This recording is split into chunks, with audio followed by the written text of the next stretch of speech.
Ayan po, shoutout po sa mga viewers po natin ngayon at welcome po sa ating channel, Mr. J the PWD, ang taong may kapansanan pero may pangarap sa buhay.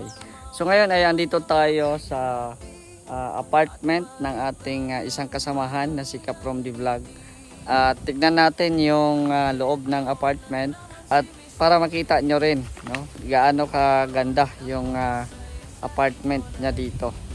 So, pero bago po ang lahat, make sure na naka-like ka sa video na ito at paki-share na rin po para mas marami pang makakita.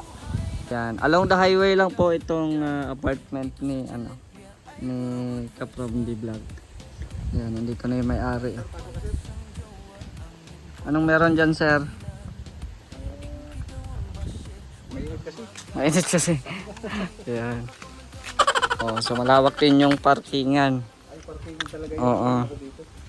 Para yung mga, kung sakali may mga bisita baga. Kanyari yung sakali na may mga bisita dito, hindi sila mahirapan.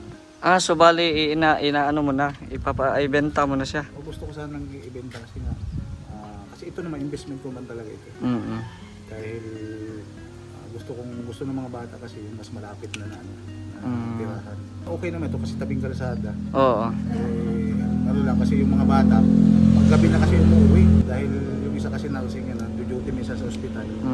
Gusto niya talaga yung mas malapit. Gusto may dait na. Baga malapit sa school niya. Ito kasi kaupahan to. Kumbaga may nag-uupa, may income. So, ginawa ko naman talaga ito para kung sakali na pinagawa ko. Tapos in the future, pinagbibenta ko din. So pwede din may magrenta dito. Pinarenta talaga ito. Yan Ito dito tapos. Ang ganda ng kulay Litaw na litaw yung kulay. Masamantala nga dito sila nagluluto. Yan pinumadayo pang mga gamit. Panggawa yan dito Yan, pasok po tayo. Ito is under construction pa ito dito. Ito isang linggo na lang pag maging okay yung gagawa, yung karpentero, ito na yung gagawin niya pag nabakante siya. Ito 1 week na lang. Ito tayo, puro tiles man lang ito. Puro tiles na lang. Hindi mo mga matagal mag-tiles. Dali lang. Tsaka lang din, di man kalakihan yun. Ito, puro ito. Ganito rin yung design sa kabila. Parehas lang. Bali ito yung hindi pa siya natapos, no? Tiles sa kapintura. Oo. Tiles sa kapintura. Tapos ito yung CR. Yan siya. Maganda rin. Malaki din siya, Investment ito. Oo. Malaki din. Yan. Yan. Tapos yung sa likod, may pakante pa na half meter. Ay, 1 meter pa tawag dito? 1 meter. Hanggang doon.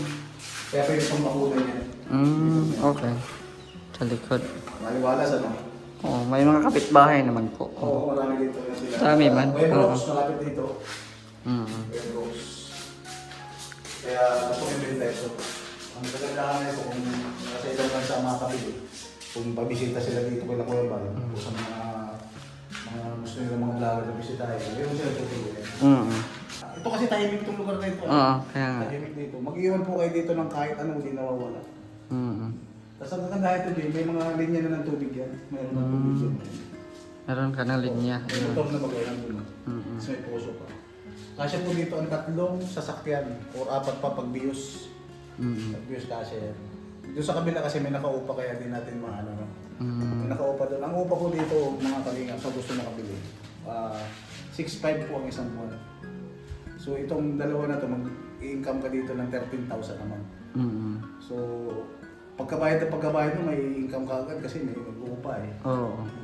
Kaya talagang good investment ito para sa mga gustong makabili din ng property dito sa Daet. Kaya naisipan kong kay Mr. J kasi mali natin, di ba Jay, meron kang mga viewers na gustong mag-invest dito sa Daet. Ito na po yung the best investment para po sa inyo, yung paupahan. Hindi lang siya tirahan, kumbaga pwede niyong parentahan. Di ba ibenta mo ito? Magkano naman kung Ito binibenta ko ito kasi ang gastos ko na dito, except yung lupa, gumastos na ako dito na nasa 1.3. 1.3. 1.3 hectare yung lupa. So, the rest, siguro binibenta ko ito ng ano, kumbaga lahat na nandiyan yung mga nabili, mga nasa 1.9. Negotiable pa man ito. Depende sa usapan na kung mapaganda usapan, hindi bigyan natin ng ano para mapadali lang. Hindi siya mahirapan. No? Pero sa totoo lang, napakaganda nitong investment. Oo, maganda talaga. Tsaka maganda dito at tahimik. Yeah, tahimik talaga. Oo, kung gusto nila ng ano baga, Ito tahimik kung sakali na may gustong bumili, ito madali mo lang ito. Tiles na lang po ito. Hihintay ko na lang yung gagawa. May mga nabili na po akong tiles dyan. Tapos pipinturahan. Siguro ang magiging trabaho dito more or less 2 weeks. 2 weeks. 2 weeks na lang. Tapos na lahat yan. Lahat yan malinis na po yan. Pinturado na. Yan, ulitin ko mga pintura niya. Kasi di pa, kumbaga temporary first coating pa lang yan. So, nakita niyo naman nila yung labas ano? Pagpasok pa lang. Napakalawak mas. Lawak po dito. So may naka-renta pala dyan sa kabila. So dito muna sila yung ano, pansamantala nagluto. Oo, pansamantala kasi nga gusto nilang buwelo daw ay. Yan, yung mga gamit pa po yan, yung mga kaya nakatambak yan. Maganda oh, maganda yung ano niya. Apartment niya dito. Yan. Gapir. Para pag nagtagulan. Ito pwede nga rin itong bubungan dyan. Kung sakali, bububungan. Oo. Ito naman ay. Malawak yung ano. Lawak diba? Tabing kalsada? Oo. Tsaka may tubig na to. Yan o. May tubig. Pakita natin ito. Malakas. Matik din pala. Malakas. Pag po siya, mga 5 seconds, mawala din. Pag hindi na ako muna ng tangke kasi mas maalisan ito. Matagal lang ang daw. Oo. Tapos kagandahan ito, pag brand out. Oo, dyan. May puso. May ano. Jetmatic. Kasi kaya ako nilagyan ito, bago lang kasi itong bubuhangin pa. Bubuhangin para masakali. Linaw na masyado po. Maganda. Tabing kalsada. Oo. Maganda siya. Yan.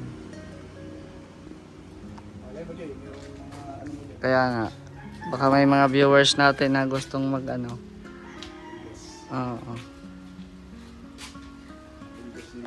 Mag-invest ng ganitong parintahan. May nagrenta dyan sa ano, kabila. Ayan o, mga service ni Kapromde o. Kasyang-kasya dito. Ayan yung pang ano. Ano yan? Electric yan, di ba? Electric. Kasyang-kasya. Ayan. So sa mga pang business, no? I-PM nyo lang po ako dito sa ano, Facebook natin na Mr. J the PWD. Yan, ito po yung ano, pag natapos yung kabila, ganito din po yung ano, magiging itsura. Yan, may grills yung mga bintana. Tapos safe na ano, may pintuan yan sa loob, di ba? May screen door. Yan. So, ganda. Oo, pareho lang. Oo, malaki. Ito yung 169 square meter. Ito? Almost 169. 169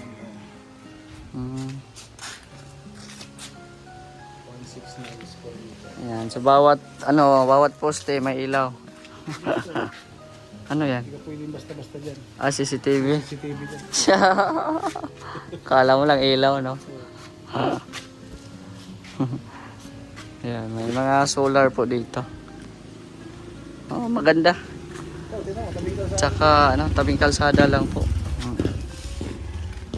May gate na pati yan dyan. Oo. Ito dyan, gawa ko doon sa gate na to, 32,000. Ito. Oo. Ang ganitong ano lang gate, no?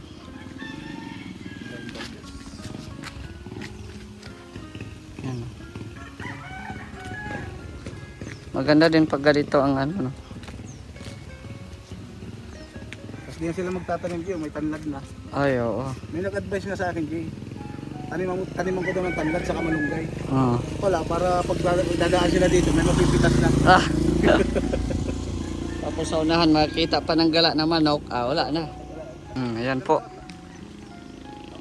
Ha? Ice bulo. Ano ba? Welcome to my kingdom. Ah, To my castle. kaway kang daw. Yan po mga kalingap. Sa mga gusto po mag-invest, available po dito yung apartment ni Kapromdi. Yan, so yung bahay ni Eric doon lang po yung mga litsonay, likod lang po ng bahay ni Kuya Brooks. Yan na naman deliver na naman sila ng lechon. Yan, so yan po at pinapatulong nga sa atin ni Kapromdi na baka sa channel ko baka may gustong magbili ng yung ganito apartment, or kung gusto renta, gusto niya ng tahimik. Yan. Lang din, along the highway lang din siya. PM nyo lang po ako sa Facebook, Mr. J, the PWD. May dala talagang malunggay, Gusto nilang may malunggay dito para pag may manok, isang pitas na lang. So maraming pong salamat sa inyong panonood. God bless po sa ating lahat. Bye bye!